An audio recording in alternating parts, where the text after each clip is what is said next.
Assalamualaikum warahmatullahi wabarakatuh. Waalaikumsalam warahmatullahi wabarakatuh. Ala hadhihi niyyah wa likulli niyatin salihah wa ila hadratin nabiyil mustafa rasulillahi sallallahu alaihi wasallam wa ala alihi wa azwajihi wa dhurriyyatihi wa ahli baitihi wa muallif hadzal kitab al-Fatihah. A'udzu billahi minasy syaithanir rajim. Bismillahirrahmanirrahim. Alhamdulillahi rabbil alamin arrahmanir rahim maliki yaumiddin.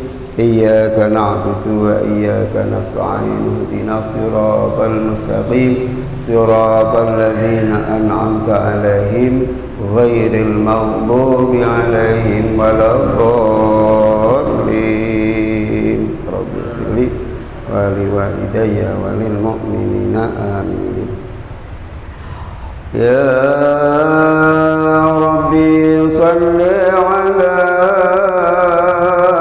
Muhammad, ya Rabbi salli alaihi wa sallim. Ya Rabbi salli ala Muhammad, ya Rabbi salli alaihi wa sallim. Ya Rabbi ballighul wasilah, ya Rabbi khassahu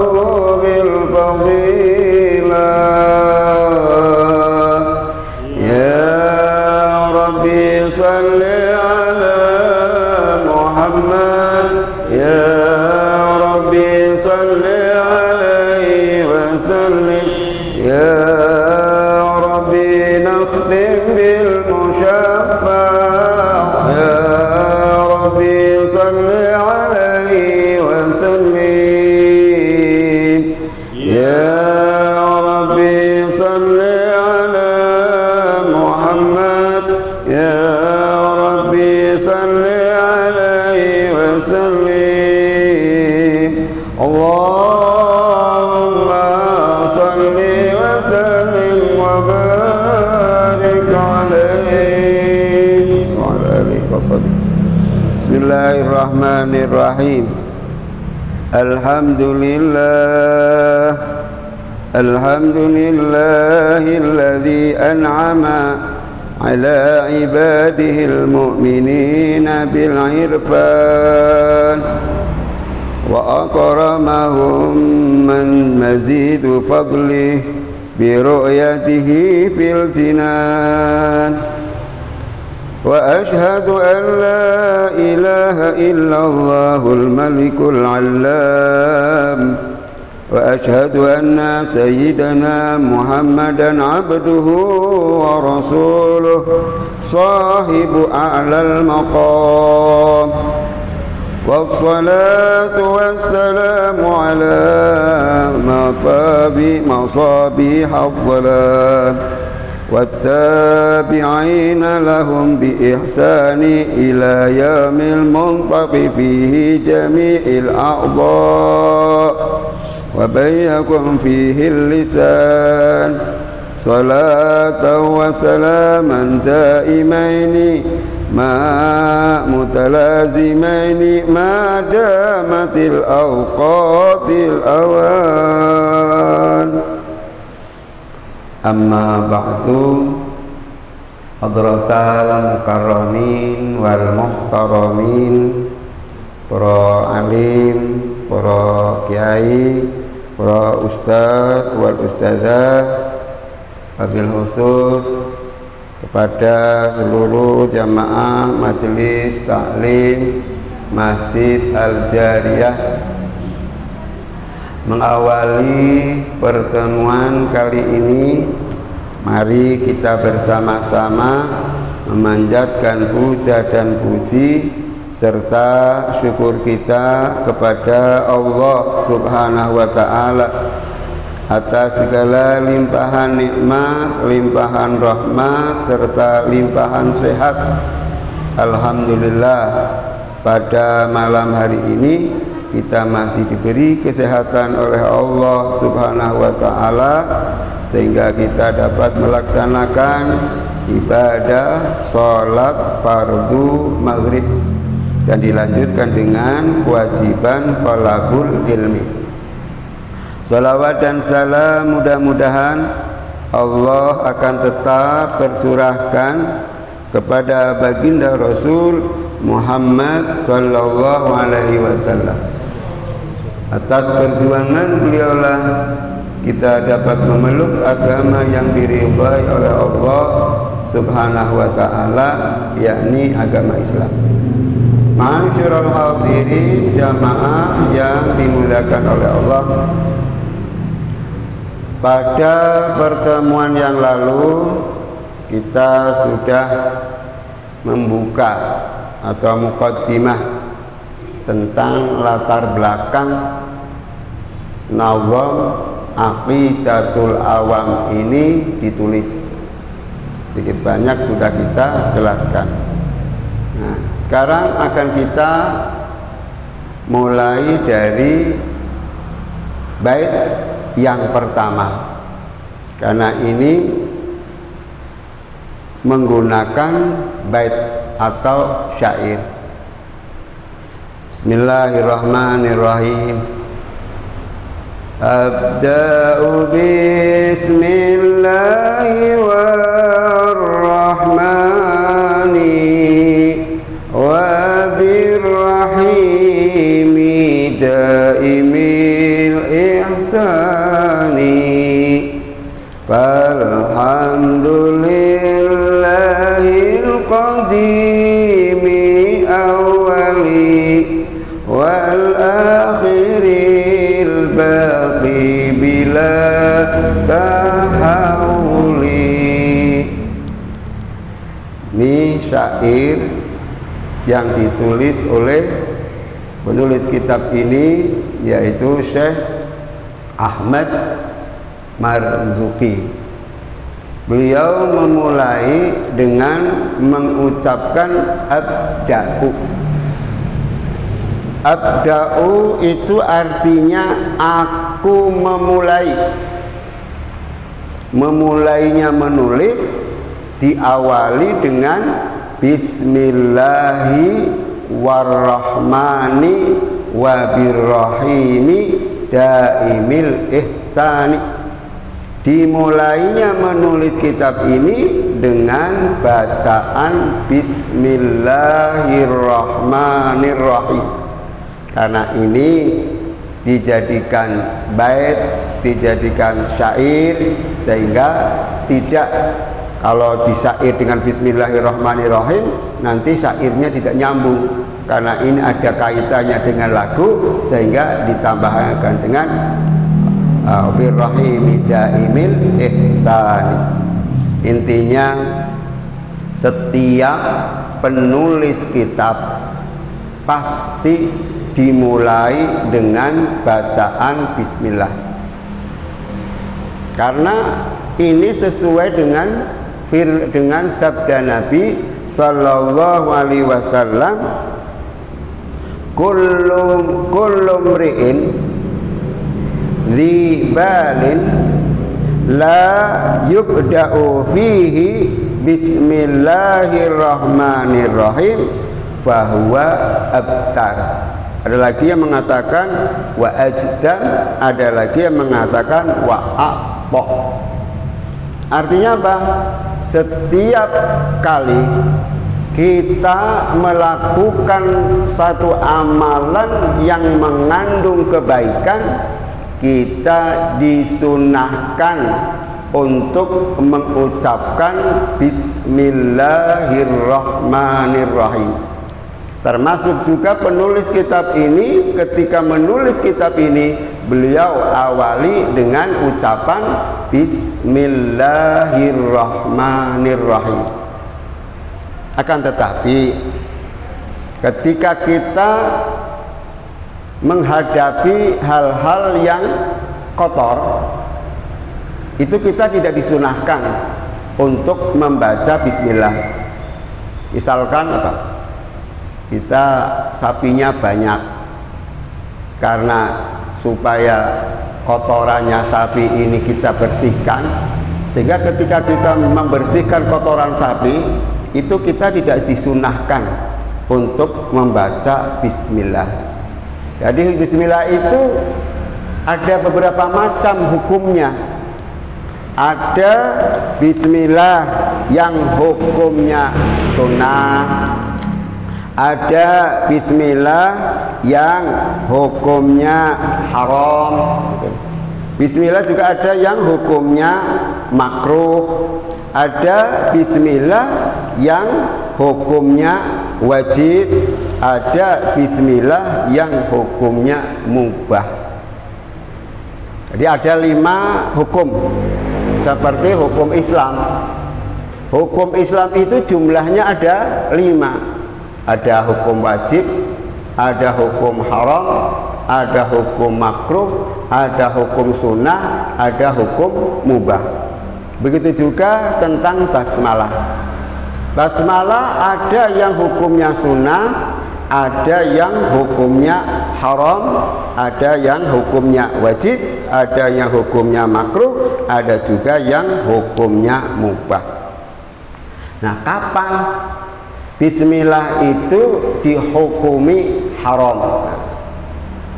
Wa tahrimu 'alal muharrami li dzatihi ka syarabil khamri. Bismillah itu disunahkan ketika kita makan minum. Tetapi ketika kita minum khamr apa ya? Pinaraci ya. Nah, dikenalnya dengan pinaraci yang memabukkan, yang ticap tikus ataupun ganja ataupun ekstasi. Pokoknya yang dihukumi haram. Nah, kita juga mengucapkannya haram. Kita mau minum ganja, mau menggunakan ekstasi atau morfin misalkan. Kenapa sih kok itu morfin diharamkan? Kenapa sih ganja diharamkan? Itu kan yang di Al-Qur'an yang diharamkan kan hanya khamr. Innamal khamru wal maisiru rijzun min amali syaitan. Katanya yang diharamkan itu hanya khamr. Kan tidak ada kalimat ganja, kan tidak ada kalimat ekstasi. Kok kenapa ekstasi ikut diharamkan? Kok kenapa ganja ikut diharamkan? Kok kenapa morfin ikut diharamkan? Nah iya, yang diharamkan ini setiap yang memabukkan. Jadi definisinya bukan khamrnya, tetapi definisinya adalah setiap yang memabukkan. Nah, dulu yang memabukkan itu khamr, sehingga khamr diharamkan. Mungkin kalau dulu kalangan Arab itu sudah tahu adanya morfin, nah mungkin dari dulu morfin sudah diharamkan. Ganja mungkin kalau dulu sudah ada, ya ganja diharamkan. Tapi ganja dulu belum ada. Morfin dulu belum ada. Berapa lagi? Kalau dedaunan ya, dedaunan itu ada yang memabukkan. Itu daun kecubung. Daun kecubung itu kalau kita makan mentah-mentah itu kita bisa mabuk. Mabuknya juga lama sekali. Bahkan sesuai dengan orang yang memakannya. Kalau makannya sambil tertawa, nanti orang yang mabuknya pun mabuknya tertawa. Itu kalau daun kecubung. Nah, itu daun kecubung walaupun tidak disebutkan bukan khamr, tetapi karena kecubung ini memabukkan, ya termasuk barang yang haram. Sehingga ketika kita mau makan kecubung itu diharamkan kita membaca basmalah. Itu yang diharamkan. Yang makruh, nah, yang makruh alal makruhi li dzatihi ka nadhari nadhuril farji zaujatihi. Kita punya istri ya, punya istri itu halal semuanya pokoknya halal. Tapi ada yang dimakruhkan. Kapan kita punya istri tapi ketika itu kita dimakruhkan? Nah, misalkan kita baca bismillah, kebetulan saya sedang melihat vaginanya istri saya, kita melihat tapi baca bismillah, nah itu makruh, tidak haram tapi makruh. Kemudian ada yang basmalah hukumnya wajib. Apa? Ketika kita melaksanakan sholat, di dalam sholat itu ada surah Fatihah. Fatihah itu merupakan rukunnya sholat. Jadi kalau ada orang melaksanakan sholat kemudian tidak membaca surah Al-Fatihah, maka sholatnya tidak sah. Kecuali ada pengecualian. Kapan? Yang tetap tetap tidak batal. Ketika ada seorang makmum masbuk. Makmum masbuk itu makmum yang datangnya terlambat.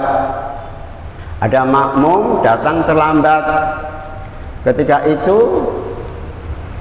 sang imam sudah mau rukuk. Nah, kita kejar.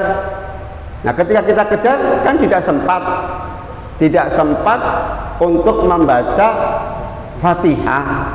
Nah, kalau kita kejar, kita menemui rokaatnya imam, maka itu dihitung satu rokaat.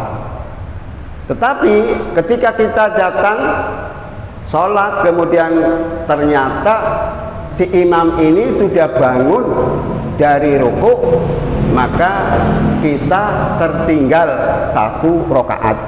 Jadi hitungannya itu rukuk. Kalau kita menemui rukuknya imam, kita ikuti rukuk, itu kita hitung satu rokaat.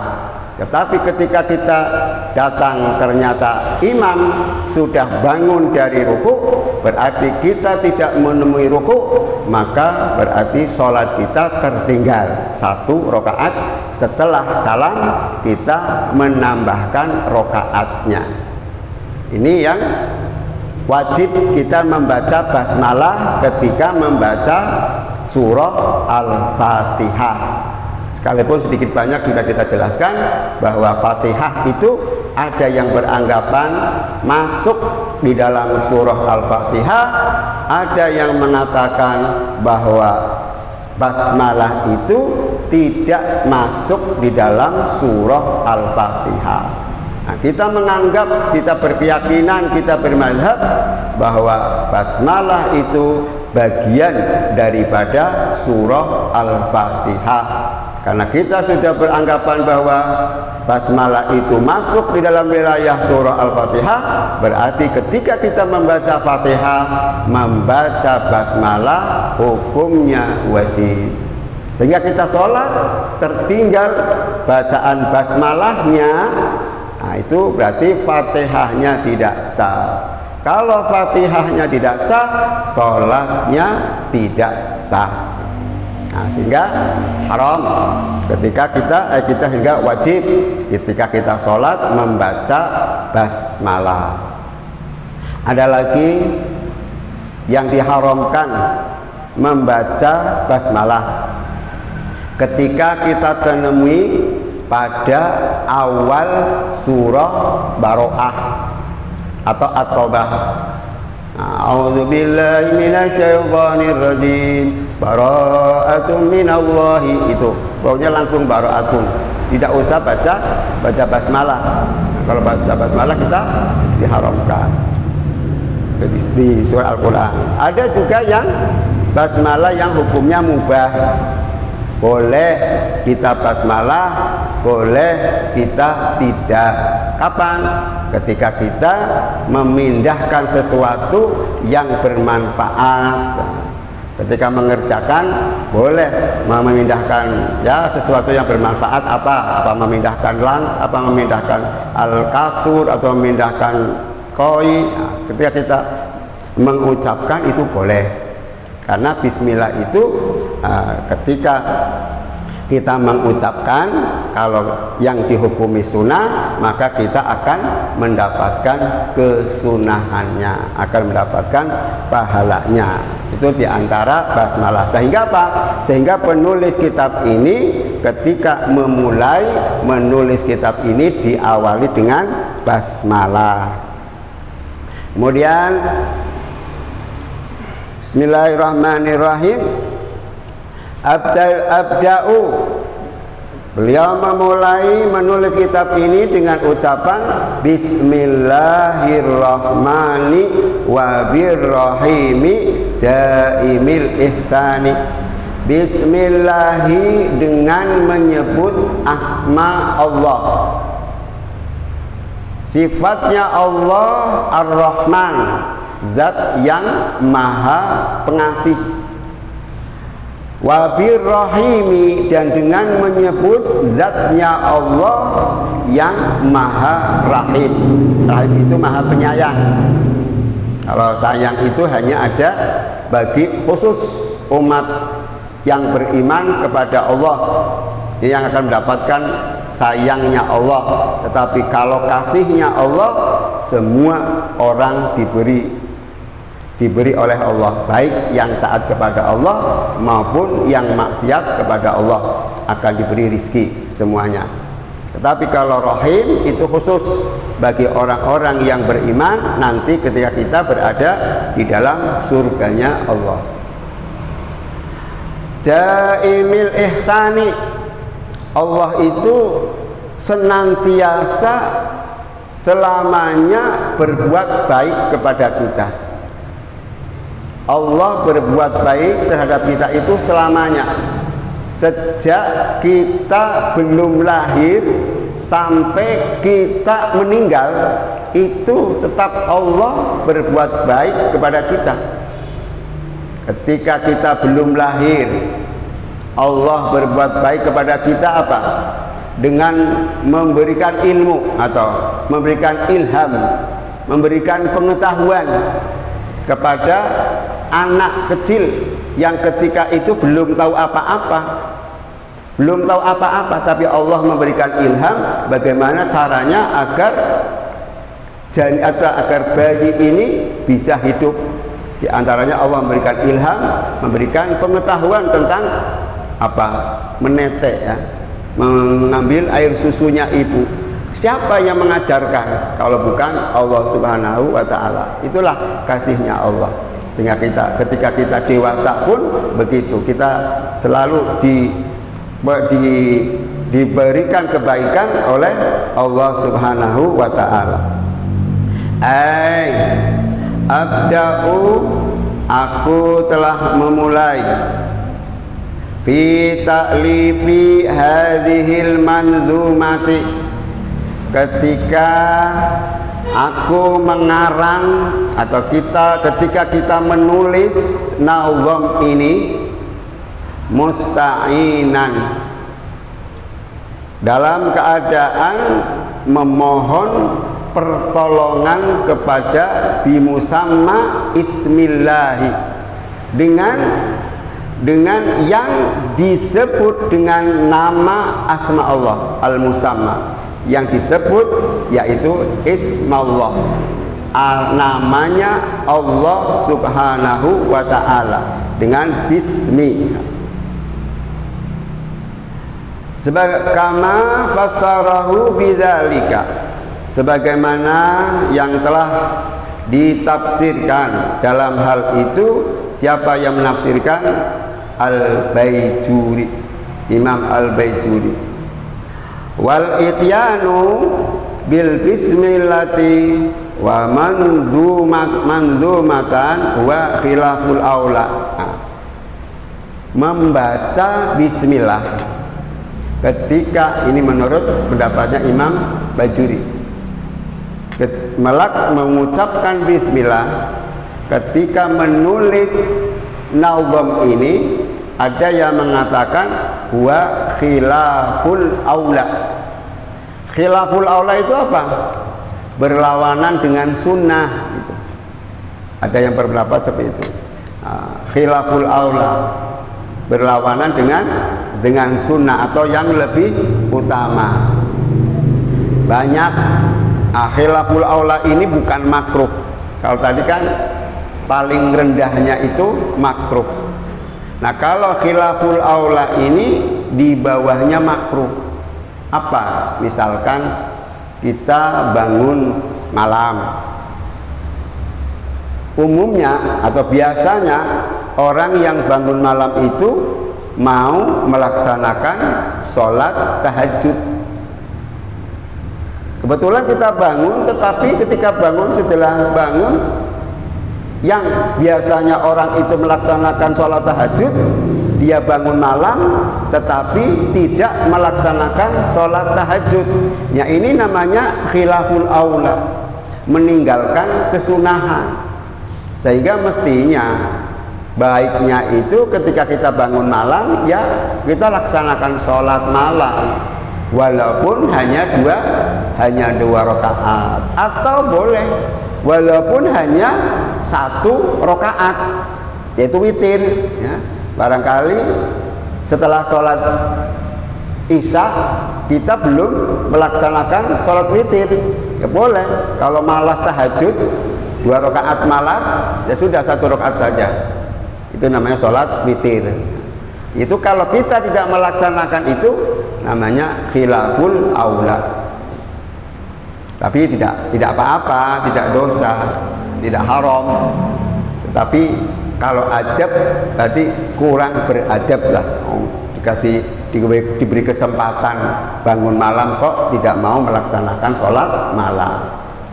Mestinya kita diberi kesempatan, ya kita laksanakan walaupun hanya 1 rakaat. Apakah sholat tahajud, apakah sholat witir. Sekiranya habis isya belum melaksanakan sholat witir. Jadi sholat witir itu bukan hanya di dalam bulan suci Ramadan.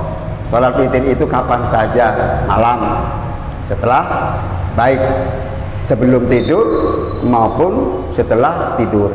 Tapi kalau sholat tahajud disunahkan tidur dulu. Setelah tidur kita boleh melaksanakan sholat tahajud. Ini kalau kita tidak melaksanakan berarti khilaful aula. Alhamdulillahil qadimi awali wal akhiril baqi bila tahawuli. Itu kalau lagu-lagu di pesantren kayak begitu. Tapi kalau lagunya siapa? Cak Nun itu berbeda lagi. Alhamdulillahil qadimil awali wal akhiril baqi bila tahawuli. Itu kalau lagunya Cak Nun. Cak Nun nada, Cak Nun atau topik apa ya? Opik,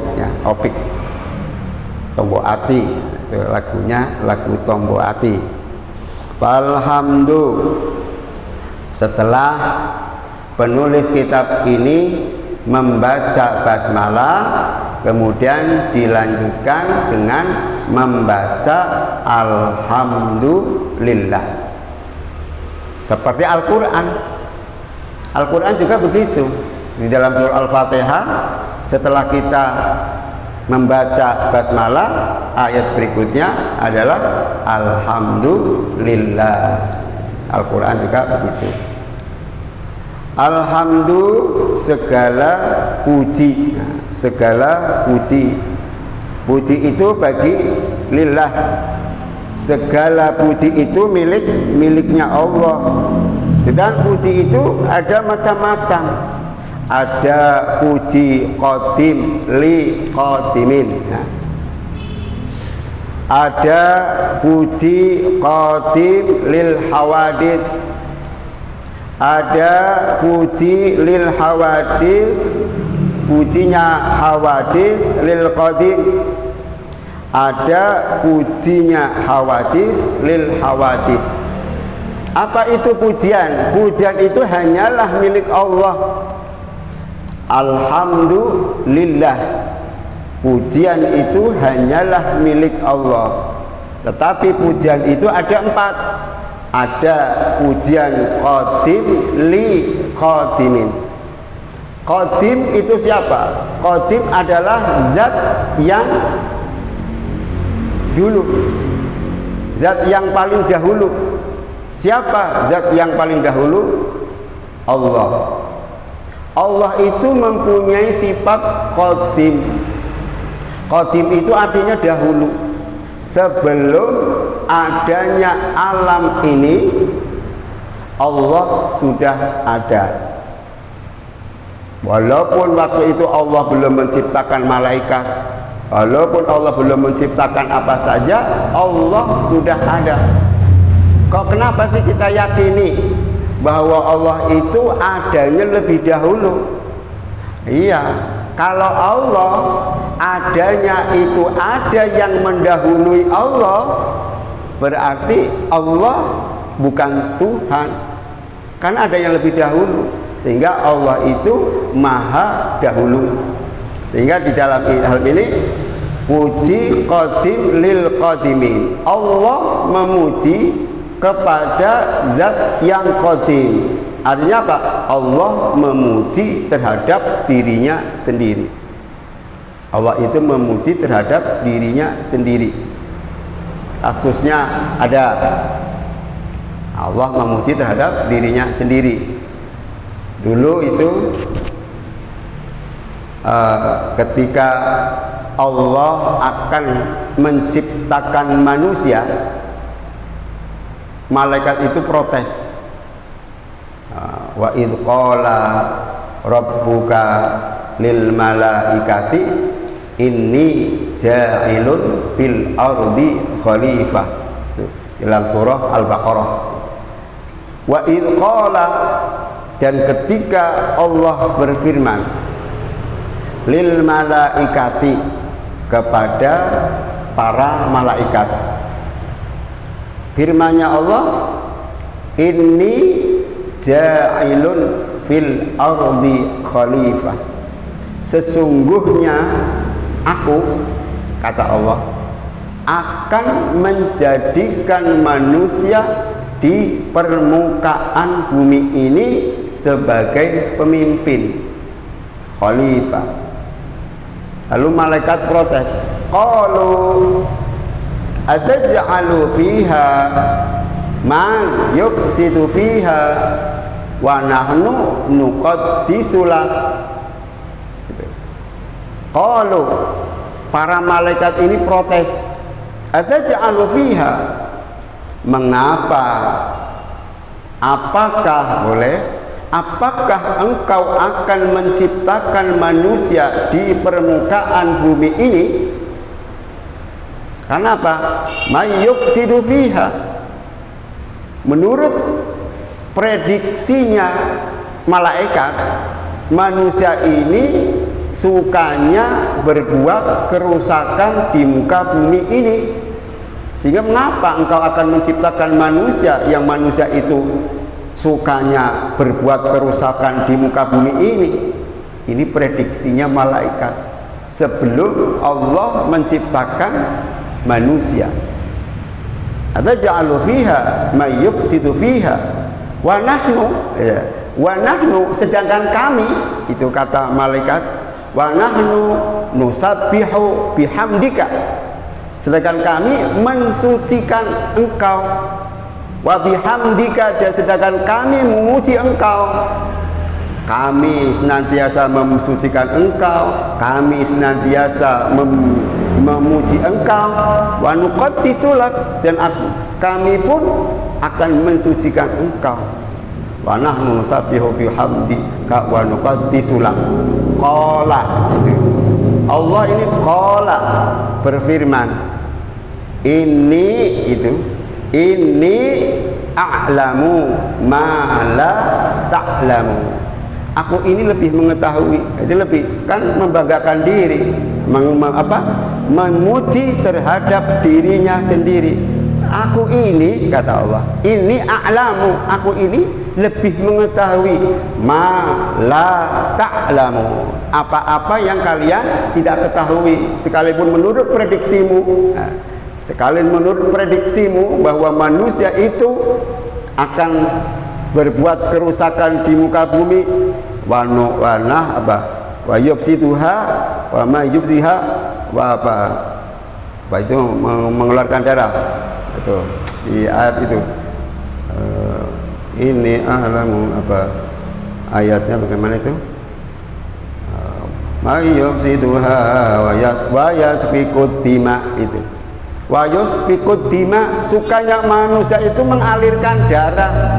Artinya mengalirkan darah bukan berarti menyembelih korban. Menyembelih korban juga termasuk mengalirkan darah. Tapi yang dimaksud mengalirkan darah oleh malaikat adalah manusia itu sukanya berperang. Maksudnya berperang. Jadi manusia sudah prediksi oleh malaikat Jibril, oleh malaikat, bahwa manusia itu sukanya berbuat kerusakan di muka bumi, manusia sukanya mengalirkan darah, wa yasfikud dima, itu menumpahkan darah, berperang, itu sudah diprediksi. Ternyata sampai sekarang juga begitu. Nyatanya manusia sukanya berbuat kerusakan di muka bumi. Bumi yang bersih kadang dikotori. Bumi yang biasanya lancar airnya, karena dibutuhkan oleh suatu kelompok yang ingin menjual air, itu seperti Aqua, itu seperti apa lagi, pokoknya air yang bisa dijual, sehingga karena rakusnya tidak boleh keluar, yang kita saja yang mendapatkan, sehingga itulah nafsu. Sehingga manusia itu didorong oleh nafsu, sehingga inginnya menguasai akan menjadi kerusakan. Itu di air, belum di yang lain seperti pohon, kayu, seperti apa, tambang, apakah tambang emas, apakah tambang batu bara. Itu kan karunia Allah. Karunia Allah, tapi karena didasari oleh nafsu, akhirnya menjadi kerusakan di muka bumi. Pohon yang masih muda-muda yang bisa menyerap air hujan, karena ditebang habis, akhirnya air tidak ada resapan. Karena air tidak bisa meresap ke dalam pohon, akhirnya langsung meluncur ke bawah, akhirnya menjadi malapetaka, itu banjir. Itu sudah diprediksi oleh malaikat. Sehingga ketika itu ada puji qadim li qadimi. Allah memuji terhadap dirinya sendiri. Kemudian ada puji qadim lil hawadis. Ada pujian yang memuji adalah zat yang qadim, zat yang lebih dahulu, yaitu Allah. Allah memuji kepada lil hawadis, kepada makhluknya. Tadi Allah memuji terhadap dirinya sendiri, Allah memuji kepada makhluknya. Siapa itu yang dipuji oleh Allah? Yaitu Nabi Muhammad sallallahu alaihi wasallam. Pujiannya, wa innaka la'ala khuluqin azim. Sungguh terdapat di dalam jiwamu itu ada akhlak yang agung. Ini pujiannya Allah. Allah saja memuji kepada Nabi Muhammad sallallahu alaihi wasallam. Mestinya kita sebagai umatnya Nabi Muhammad justru lebih mahabbah, lebih cinta kepada Nabi Muhammad sallallahu alaihi wasallam. Kemudian ada puji lil al-hawadis lil qadim. Seorang hamba itu memuji terhadap zat yang lebih dahulu, yaitu Allah. makhluk memuji kepada Allah. Kapan? Nah, inilah yang harusnya kita syukuri kepada Allah Subhanahu wa Ta'ala. Kalau Allah telah memberikan nikmat kepada kita, tidak ada batasnya. Kalau kita mau menghitung-hitung nikmat Allah, pasti kita tidak akan mampu untuk menghitungnya. Kenapa? Karena saking banyaknya nikmat Allah yang diberikan kepada kita. Alhamdulillah, kita ini masih sehat. Coba kita tengok saudara kita kanan, kiri, muka, belakang, ada yang sudah wafat. Alhamdulillah kita masih diberi kesempatan. Nah, kita diberi kesempatan oleh Allah, kita gunakan untuk bakti, untuk taat kepada Allah Subhanahu wa Ta'ala. Kemudian hamdalah atau memuji juga antar sesama makhluk. Kita boleh memuji kepada sesama makhluk, tetapi pujian bukan berarti menyembah. Pujiannya kita hanya memuji saja, sekedar pujian. Walhamdulillahil qadimi awali wal akhiril baqi bila tahawuli. Allah itu maha qadim. Di samping maha qadim juga al-awwal. Allah itulah yang paling dahulu ada. Adanya Allah tidak didahului oleh apa-apa. Adanya Allah tidak didahului oleh yang lain. Berbeda dengan kita. Adanya kita ini didahului oleh orang tua kita. Orang tua kita didahului oleh kakek kita. Kakek kita didahului oleh cicit kita, buyut kita, dan seterusnya. Adanya Allah tidak ada permulaan. Adanya Allah tidak ada permulaan. Wal akhir, dan Allah juga maha akhir. Allah itu tidak ada. Allah selamanya ada. Sampai kapanpun Allah itu tetap ada. Sekalipun semua makhluk itu sudah tidak ada, hari kiamat sudah terjadi, nanti seumpama ada yang semua makhluk itu akan hancur kecuali Allah. Nah, itu yang di dalam Al-Quran, kalau masih ingat itu, kullu syai'in halikun illa wajhah. Segala sesuatu itu akan hancur kecuali Allah. Tetapi dalam ayat ini jangan kita asumsikan itu semuanya, tapi ada pengecualian. Kalau kalimat ini kita terjemahkan secara harfiah, ini nanti akan kita punya pemikiran begini, berarti kita sia-sia ibadah di dunia, karena semua akan hancur kecuali Allah. Berarti surga akan hancur, berarti neraka akan hancur. Nah, kalau neraka akan hancur, kalau surga akan hancur, itu nanti orang akan merasa senang. Nah, sudah hari kiamat, sudah semua sudah hancur, berarti neraka ini hancur, kita aman. Tidak. Nah, kalau surga itu tetap ada, neraka juga tetap ada, sekalipun kalimatnya itu kullu syai'in, segala sesuatu itu halikun, akan hancur, illa wajhah, kecuali Allah. Tapi jangan ditafsirkan nanti surga akan hancur, nanti neraka akan hancur. Walaupun kalimatnya itu menggunakan kalimat kullu. Walaupun kalimatnya kullu, tapi maknanya tidak. Jadi tidak semua makna kullu itu artinya semua. Ya, tidak semua, kalimat kullu itu artinya tidak semua. Sekalipun kullu itu artinya semua. Tidak arti kullu itu tidak berarti semuanya. Wal akhiril baqi. Nah, baqi, Allah itu mempunyai sifat baqo. Baqo itu tetap, langgeng, selamanya akan ada, tidak akan sirna. Bila tahawuli, dan Allah juga tidak akan berubah-ubah. Beda dengan makhluk. Kalau makhluk senantiasa berubah-ubah. Dulu kita tidak ada, kemudian menjadi ada, itu berubah.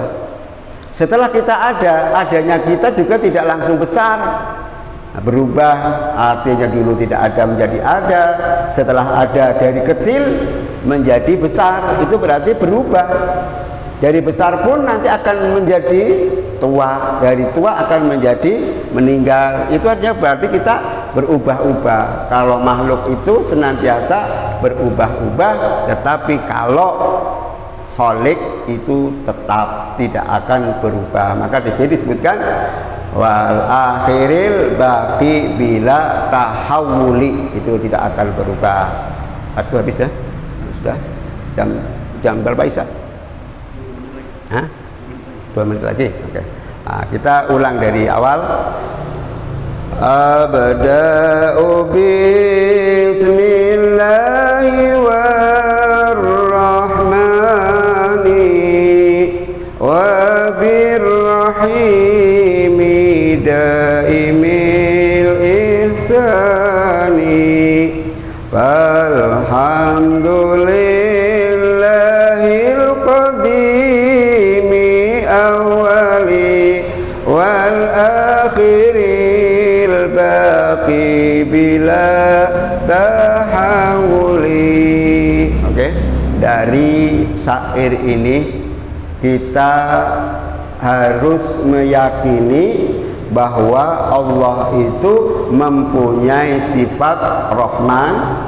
Kita yakini bahwa Allah itu mempunyai sifat Rahim, dan kita yakini bahwa Allah itu senantiasa berbuat baik kepada kita, dan segala puji hanyalah milik Allah, yang Allah sifatnya maha qadim, yang paling pertama dan paling akhir. Akhirnya Allah itu tidak ada batas, dan Allah juga akan tetap, dan Allah tidak akan berubah-ubah. Ini yang dapat saya sampaikan. Mudah-mudahan yang sedikit ini ada manfaatnya. Bila terdapat kesalahan, kami mohon maaf yang sebesar-besarnya. Wallahul muwaffiq ila aqwamit thoriq. Assalamualaikum warahmatullahi wabarakatuh.